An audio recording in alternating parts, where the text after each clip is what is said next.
बुलढाणा जिल्ह्यातील खामगाव पंचायत समिती अंतर्गत येणाऱ्या शेलोडी ग्रामपंचायत सरपंच व सचिव यांच्या भोंगळ कारभार तसेच गैरव्यवहाराबाबत शेलोडी येथील ग्रामस्थांनी ग्रामपंचायत शेलोडीच्या भोंगळ कारभाराबाबत पंचायत समिती कार्यालय खामगाव येथे गत 2 वर्षांपूर्वीपासून वारंवार तक्रारी केल्या।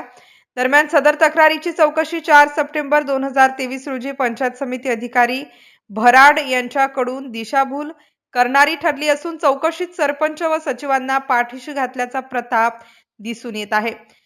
याबाबत शेलोडी येथील संतोष सुखदेव तायडे यांनी दिनांक 21 फेब्रुवारी रोजी पंचायत समिती कार्यालय खामगाव समोर शेलोडी ग्रामपंचायतच्या घडलेल्या गैरव्यवहाराची लेखापरीक्षण चौकशी करण्यात यावी व यातील आरोपींवर कठोर कारवाई करण्यात यावी अशा मागणीचे निवेदन गटविकास अधिकारी यांच्यासह विविध शासकीय कार्यालयात सादर केले आहे। सरपंच आणि सचिव यांच्या कारभाराची तात्काळ चौकशी न झाल्यास पंचायत समिती कार्यालयासमोर उपोषणास बसण्याचा इशारा सुद्धा निवेदनातून देण्यात आला आहे। MCN न्यूज मराठी करिता शेख अजीज शेख मोहम्मद खामगाव।